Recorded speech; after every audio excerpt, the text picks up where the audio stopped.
Menteri Kekot Kekia jong jela uba ILHEC ha kajing senran lang Director ke Health Services Dr. Amanwar bat kajing dan lang UMLA kemolai uba PT Sokumi UMDC uba Tibor Pathau lembat kidekot kemolai tong derbar henek step jong ka apu praterik unailar kilale jurub ya ke yong nonglum na ke benta ban pinken reano ya ke dispensary na molai nong pedeng sya ke jakam.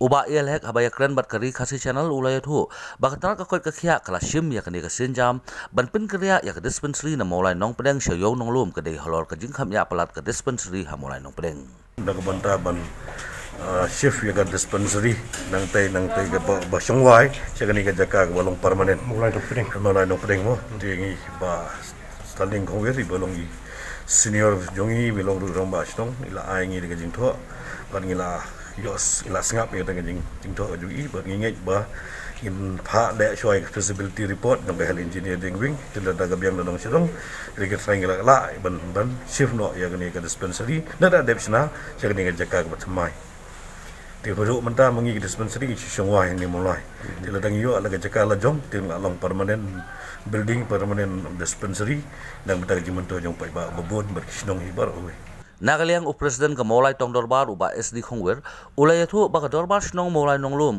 kala aya ke yo nong lum ban bu no ya ke dispensary ha kene ke jaka kadai ha ke nong rim ke baki kwa ban pensuk ya ki nong mulai ki balik sim dawai na kene ke dispensary kajing ya keren man shift ya kata ke dispensary na nong pedeng ru long ha ka po ke ikot jingalang ini doktor khongla tinggalet ki ur plikrat ka rit ke yin teng yong to ngini persang bagani keren ya ka school ke jong kong lamin Charles Lemon.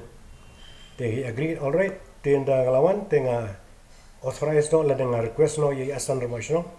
But is ketri jong kasno jong iba Lemon. Kong kele ye krene yu kong Lemon. Kong Charles Lemon. Mesoma pan ay kato ka building jong iba. Ngin bu ye ka dispensary.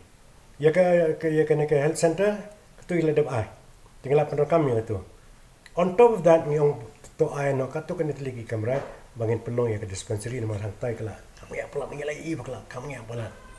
Tikilet beri kong lemen dak apa koi kami sim ila ayah ka. Ya ke building.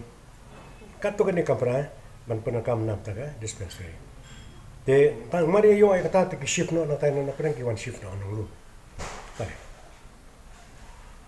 De pat nrik hakju ko por pat nakaleng ko jong doktor yong ba mital raja bakane kan temporary lasan lagi be no ingin nang ne pa ngin len sano.